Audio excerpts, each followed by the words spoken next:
हमारी भावी पीढ़ी और उसका नव निर्माण। डे 76। आज का शीर्षक है बाल मनोविज्ञान को समझे और उन्हें सही दिशा दे। यानी बालक का या बालिका जो भी हो, बच्चे जो होते हैं, उनके मनोविज्ञान को हम समझे और उन्हें सही दिशा दें। इसी में देखते हैं आगे क्या बताया जा रहा है। बालकों का मनोविज्ञान बहुत रोचक है। उनके कार्य कारण का संबंध समझने का ढंग अनूठा है। वे अनायास न तो ऊंचाई से कूदते हैं, न एक बार हाथ जला लेने पर दोबारा आग या गर्म वस्तु को छूते हैं। किसी वस्तु की अच्छाई बुराई, शोर मचाना, मारपीट को अभ्यास के उपरांत समझने लगते हैं। छोटे बच्चे अंधा अनुकरण करते हैं, बड़े होने पर उनमें मौलिकता आ जाती है। आयु बढ़ने के साथ उनकी दिलचस्पी, रुचि, चेष्टाएं बढ़ने लगती है। बाल मनोविज्ञान को समझना और सही रचनात्मक दिशा प्रदान करना हर अभिभावक या माता पिता का प्रथम अनिवार्य कर्तव्य है। बच्चे, जैसा कि हम लोगों ने इसके पहले भी स्वाध्याय किया था और हम लोग जानते भी है प्रैक्टिकली कि माता पिता जो होते हैं बालक के प्रथम अभिभावक या फिर अध्यापक होते हैं और घर उनका जो होता है वो प्रथम पाठशाला होता है। तो उसके मनोविज्ञान को समझना माता पिता के लिए एक अनिवार्य कर्तव्य है, क्योंकि माता पिता के सबसे करीब बच्चा रहता है। तो हम उसके मनोविज्ञान को, उसके हाव भाव को, उसके मौलिकता को हमसे अच्छा कोई पहचान नहीं सकता है। तो हमें इसको पहचानना हमारा कर्तव्य बनता है। तभी तो हम भावी पीढ़ी का, जो हमारे बच्चे हैं, उसके हिसाब से उसका हम नवनिर्माण कर सकते हैं। उनके अंदर की क्षमता को, उनके अंदर की विशेषताएं को हम पहचानते हैं। उसी हिसाब से फिर उसके साथ हम उसका लालन पालन करते हैं या फिर उसको उस क्वालिटी में बढ़ाने का प्रयास करते हैं। जब छोटे बच्चे किसी काम को करना आरंभ करें और उसमें त्रुटि की आशंका हो तो उन्हें डांटना नहीं चाहिए। यदि काम खराब किया जा रहा है तो उन्हें दूसरे काम पर लगाकर उनका ध्यान बटाभर देना पर्याप्त है। डांटने फटकारने से तो उनमें हीन भावना ही विकसित होगी। इससे तो काम के प्रति व्यस्तता और अरुचि ही पैदा हो सकती है। बच्चे हैं तो स्वाभाविक है कि उनसे त्रुटि रहेगी नहीं। जब हम बड़े होकर त्रुटि रहित काम नहीं कर सकते हैं तो फिर वो तो छोटे बच्चे ही हैं। तो उन्हें डिमोरलाइज नहीं करना चाहिए और डांटना नहीं चाहिए। बोले उन्हें किसी तरह किसी रूप में मनोवैज्ञानिक ढंग से उनको समझा देना चाहिए और उनके दूसरे कामों में व्यस्त करा देना चाहिए। क्योंकि इससे क्या होगा, उनके अंदर एक हीनता की भावना आ जाएगी कि तुम्हें करने नहीं आता, तुमसे नहीं होगा। ऐसे प्रायः हम बोल भी देते हैं। तो इन सब शब्दों से हम बचें। बालकों में कुछ न कुछ करते रहने, जानने, सीखने की प्रवृत्ति होती है। यही प्रवृत्ति उनके विकसित भविष्य का संकेत है। इसमें उनका सहयोग किया जाना चाहिए। टूट फूट की आशंका, समय खर्च हो जाने की वजह से कितने ही अभिभावक बच्चों को डांट फटकार कर उनकी रचनात्मक प्रवृत्ति समाप्त कर देते हैं। 2 वर्ष पूरा करते करते बच्चे इतने समझदार हो जाते हैं कि वस्तु उठा पटक कर बना बिगाड़ सकते हैं। 3 साल की उम्र तक बच्चा हाथ में पेंसिल उठाना सीख जाता है और आड़ी तिरछी रेखाएं खींचने लगता है। गोल छेद में गोल, चौकोर में चौकोर वस्तु फंसाना भी सीख लेता है। इस तरह उनका क्रमशः बौद्धिक विकास होता जाता है। बच्चे यहाँ जब 2 साल के होते हैं तो वो कई ऐसे काम करने लग जाते हैं जो जैसे लगता है वो कितने समझदार है। फिर 3 वर्ष तक आते आते वो हाथों में पेंसिल पकड़ना शुरू कर देते हैं, आड़ी तिरछी रेखाएं खींचते हैं। फिर कोई खेल में जिस गोले में जो आकृति को डालना है उस हिसाब से वो डालते हैं और उनकी बौद्धिक विकास इस तरह से होता चला जाता है। बच्चों की वाक शक्ति इस पर निर्भर करती है कि घर का अथवा संगी साथियों का वातावरण उसे कैसे मिला। बालक सुन समझकर, देखकर, अनुभवों से उस वातावरण और ध्वनि का अभ्यस्त हो जाता है। उसे इसके लिए अपने दिमाग पर सीखने के लिए जोर नहीं डालना पड़ता, वरन सहज अभ्यास से ही वह उस शब्दावली, हाव भाव, भाव भंगिमा और का अभ्यास होने लगता है। जिन बच्चों का कोई साथी नहीं होते हैं वे अपने गुड्डे गुड़ियों, खिलौने, तस्वीरों से वार्तालाप करने लगते हैं। बच्चों के विकास के लिए उन्हें संगीत, मधुर भावनाएं, कविताएं, कहानियां सुनाना एवं अभिनय, चित्रकारी आदि कराना चाहिए। उनके अनुरूप खेल, नाटक आदि कराते रहना चाहिए। इन माध्यमों से उन्हें जितनी ही रचनात्मक दिशा दी जाएगी उतना ही उनका विकास होगा। यहाँ बताया जा रहा है कि बच्चों को अलग से कुछ सिखाने की ज़रूरत नहीं होती है। जिनके साथ वो बच्चे रहते हैं, जिन संगति के साथ रहते हैं, चाहे उनके संगी साथी हो या अभिभावक हो, उसी हिसाब से वो उनके हाव भाव से वो शब्दावली को सीखते चले जाते हैं और उनकी वाक शक्ति विकसित होते चली जाती है। यदि अगर उनके साथ कोई समय ना बिताए तो बच्चे खिलौनों के साथ वार्तालाप करने लगते हैं। इस तरह उनके अंदर रचनात्मक विकास होते चला जाता है और उनको एक रचनात्मक दिशा मिलते चली जाती है। अमेरिकन मनोवैज्ञानिक E.R. हिलगार्ड ने अपने अध्ययन the psychology of children behaviour में कहा है कि बालकों को माता पिता के गुण, दोष, स्वभाव, संस्कार विरासत में सहज ही मिल जाते हैं। सूक्ष्म जीन से लेकर दिन प्रतिदिन का आचरण व्यवहार बच्चों को प्रभावित करता है। समीपस्थ वातावरण आदि से मिलकर ही उनके व्यक्तित्व का विकास होता है।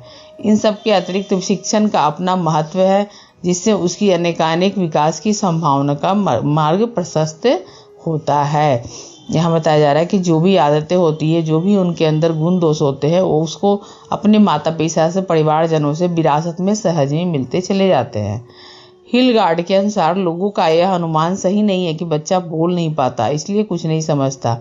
6 महीने से 1 वर्ष का बालक ध्वनि और संकेतों के माध्यम से भावनाओं को समझ लेता है। वहीं बालक अपने माँ बाप की आवाज़ सुनकर हंसता है।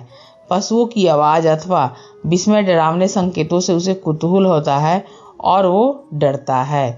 बच्चे जब 6 महीने से 1 वर्ष के बीच के होते हैं तो वो ध्वनियों और संकेतों के माध्यम से अपने बड़ों के, अपने माता पिता की आवाज़ सुनकर वो भावनाओं को समझने लगते हैं। या फिर कोई डरावनी चीज़ें या कुछ हो तो उसके अंदर वो बहुत ही कौतूहलवश उसको देखते हैं या समझने का प्रयास करते हैं। विख्यात मनोविद R.H. वुडफील्ड ने बाल मनोविज्ञान के क्षेत्र में गहन अध्ययन किया है। अपने अध्ययन के निष्कर्ष को theory and problem in children psychology में प्रस्तुत करते हुए उन्हें बताया है कि योग्यता और कुशाग्रता वंश परंपरा की उतनी देन नहीं है जितना कि शिक्षण के द्वारा उसका विकास किया जा सकता है। उनके अनुसार दोनों ही बातें अपने स्थान पर आंशिक रूप से सही या गलत हो सकती है, किंतु तथ्य है कि अभिभावक तथा परिवंश का अपना विशेष महत्व है।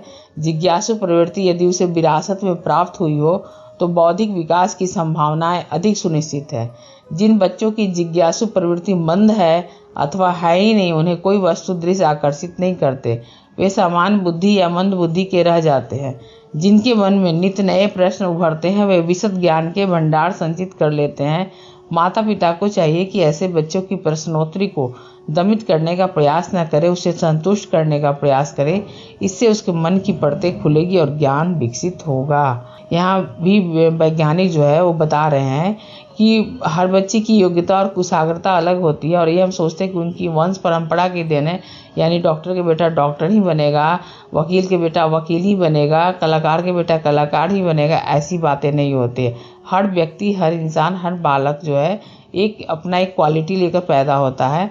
अगर उसी को हम बढ़ाते हैं, चाहे वो पारिवारिक ढंग से बढ़ाए या शैक्षणिक ढंग से बढ़ाए, उसमें वो निरंतर आगे बढ़ता चला जाता है। बस हमें पहचानने की ज़रूरत होती है और बच्चा जितना ही जिज्ञासु प्रवृत्ति को होगा उतना ही वो सीखने का प्रयास जल्दी करेगा। आयु के विकास के साथ बालकों की जिज्ञासा की परिधि की सीमा भी बढ़ती जाती है। घर परिवार की वस्तुएं, संपर्क में आने वाले व्यक्ति, आवश्यक उपकरण सभी परिचित जाने माने से लगने लगते हैं। कुछ समय पश्चात उनमें कुछ नवीनता न दिखाई देने से अब वो बाह्य वातावरण में झांकने का प्रयास करता है। ऐसे में अभिभावकों को चाहिए कि टोका टोकी मत करो, मत जाओ जैसे रोकने का आदेशात्मक अथवा उपदेशात्मक शैली न अपनाकर उसका सहज मार्गदर्शन करें। यह उसके हित में एवं विकास में सहायक होगा। रोकने टोकने से उसमें विद्रोही भावनाएं जागृत होती है, उनकी प्रवृत्ति जिद करने की बन जाती है, जो आगे चलकर विद्रोह विग्रह का रूप धारण कर लेती है। बच्चों की ज्ञान पिपासा, जिज्ञासु प्रवृत्ति की तुष्टि करने का यही अवसर होता है। उनका विकास क्रम अवरुद्ध नहीं होने पाता। इस प्रकार के बाल मनोविज्ञान की जानकारियां आमतौर से माता पिता को नहीं होती तो वे तो हर समय बालक को रोकते रहते हैं, जिससे वे उदंड, जिद्दी, हठी, उपद्रवी हो जाते हैं। यहाँ स्पष्ट बताया जा रहा है कि बच्चा जैसे जैसे बड़ा होते न जाता है उसमें हम ज़्यादा टोका टोकी रोक ना लगाएं। इससे क्या होता है, उनके अंदर एक विद्रोह और विग्रह की भावना धीरे धीरे घर करते चली जाती है और हमें पता भी नहीं चलता है। तो माता पिता प्रायः बच्चे की मनोवैज्ञानिक जानकारी नहीं रखते हैं, लेकिन नहीं रखते हैं तो हमें समझना चाहिए कि हमारा बच्चे की वृत्ति क्या है, प्रवृत्ति क्या है। हम ऐसा कोई काम ना करें जिससे आगे चल के हमारा बच्चा उदंड और जिद्दी और हठी बने। बालकों के विकास का एक मनोवैज्ञानिक तरीका यह है कि उनको रुचिकर कार्यों के प्रति प्रेरित किया जाए। बच्चे द्वारा किए गए कार्यों में गलती निकाल कर उनको सही ढंग से करने का तरीका इस तरह से बताया जाए कि उनके मनोरंजन कुतूहल जैसा कुछ न कुछ जान पड़े। बच्चे अब असफलता से निराश ना होकर दूने उत्साह से उस काम को करें। ऐसा प्रयास हर अभिभावक को करना चाहिए। उनकी सफलता पर हर्ष व्यक्त किया जाना चाहिए। साहसी प्रयासों पर उनकी प्रशंसा की जानी चाहिए। प्रलोभन देकर किसी काम में संलग्न कराने की अपेक्षा उस कार्य को उपयोगिता बताई जाए, उसके दूरगामी परिणाम होंगे। अन्यथा लोभवश तो उसको काम में रुचि रहेगी, किंतु प्रलोभन के बिना टाल मटोल करने की उसकी प्रवृत्ति बन जाएगी, जो उसके भविष्य निर्माण के लिए हितकर नहीं होगी। प्रायः हम लाड प्यार में अपने बच्चे को हम स्वयं बिगाड़ते हैं। उसे एक तरह से काम करने के लिए प्रलोभन देते हैं कि तुम ये काम करो, तुम ये करेंगे। ठीक है, अच्छी बात है, पुरस्कृत करना चाहिए, लेकिन हम ये ना देखें कि उसके पीछे हमारी इंटेंशन क्या है।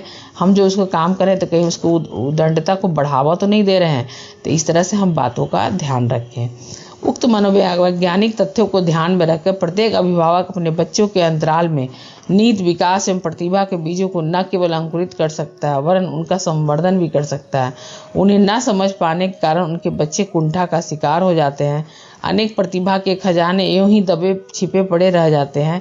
यदि उनके प्रतिभा प्रदर्शन एवं स्वस्थ प्रतिस्पर्धा का अवसर दिया जा सके तो उनके मानसिक विकास में सहायता मिलती है। उनके अंदर कुछ करने और कुछ बनने की तीव्र उत्कंठा उभरती है। प्रतिभा प्रदर्शन के उनके कार्यों को प्रोत्साहन मिलता है। यही प्रोत्साहन उनके आगे बढ़ने में किए गए कार्यों को संतोषप्रद सफलता दिलाता है। यहाँ बताया जा रहा है कि अगर हम उनके मनोवैज्ञानिक तथ्यों को ध्यान रखते हैं और अपने बच्चे के अंतराल में निहित जो गुण होते हैं उसको पहचानते हैं, प्रतिभा को पहचानते हैं और उसको अंकुरित करने में सहायता प्रदान करते हैं, तो इससे उनके प्रतिभा प्रदर्शन को प्रोत्साहन मिलती है और वो आगे बढ़ने से वो कतई नहीं रुक सकते हैं। और आपको भी, हमें भी अच्छा लगेगा कि हम अपनी भावी पीढ़ी का नवनिर्माण इस तरह से संतोषप्रद कार्यों को करके, उनको बढ़ावा दे करके, उनको मनोवैज्ञानिक बातों को समझ करके हम कर रहे हैं। तो हम एज ए माता पिता, अभिभावक, अध्यापक जो भी हो, हम बच्चे को शिक्षण के द्वारा या फिर उसके मनोवैज्ञानिक बातों को समझने का प्रयास करें और वैसे ही शिक्षण देने का प्रयास करें। ये हम सबका कर्तव्य बनता है। सभी को धन्यवाद। अब हम लोग नेक्स्ट डे मिलते हैं।